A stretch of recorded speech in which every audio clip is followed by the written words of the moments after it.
In recent years, fewer of the city's homicides have been solved. Nate shoot /Indistar Indianapolis police investigate a crime scene, photo, Indistar file photo, by photo. I like Joe Hogsett. He's earnest and energetic and cares deeply about the city he serves as mayor. I also want Joe Hogsett to succeed as Indy's chief executive. His success in many ways equals our city's success. And as a 20-year resident, I'm invested heavily here, including the fact that my 4 adult children and my daughter-in-law call Indy home. So I write this without pleasure. Joe Hogsett is failing to fulfill his most important responsibility as the mayor of Indianapolis. The city, with 3 weeks left in the year, is on the verge of setting yet another annual record for homicides. Just as we set a record in 2016. And in 2015. Hogsett has been mayor for 2 years, and both have been the deadliest in Indianapolis' long history. In 2015, when he campaigned for mayor, Hogsett pledged that if elected he would significantly reduce the violence in our city. His passionate vow to make Indianapolis a safer place to live and to work resonated with voters. And he entered office in early 2016 on a wave of optimism that the former U.S. attorney could bring relief to the crush of violence that plagues neighborhoods and terrorizes residents. But now, on the cusp of 2018, Indianapolis is more violent than it's ever been. A new police chief has reversed the trend. Neither has hiring more officers to patrol the streets.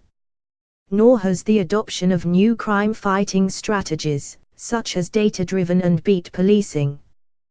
Perhaps those investments and plans will pay off in the future. But for now, they haven't worked with anything close to the impact we need. So again, with sadness, I write, Joe Hogsett is failing at priority no. 1. Now, failing is not the same as failed. The verb tense matters.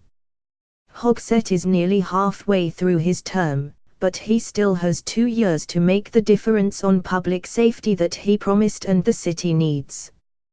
Hogsett has told me more than once that serving as mayor is by wide measure the hardest job he's had, harder than he ever imagined it would be before he sat behind the big desk on City Hall's 25th floor.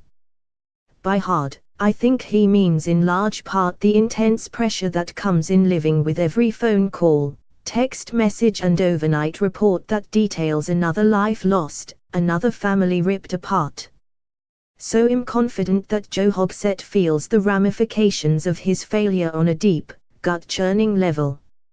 I want to recognize the brave men and women of IMPD for their tireless work, as well as the community and faith partners who assist them, but also be incredibly clear, this violence is unacceptable, and more must be done, Hogsett said in a written response to questions about the devastating rate of homicides. That's why over the next year we will grow our police force to the highest levels in our city's history, while also making critical investments in innovative tools and community-based tactics to address the root causes of violence. We all hope that 2018 will be a safer, saner year than this one.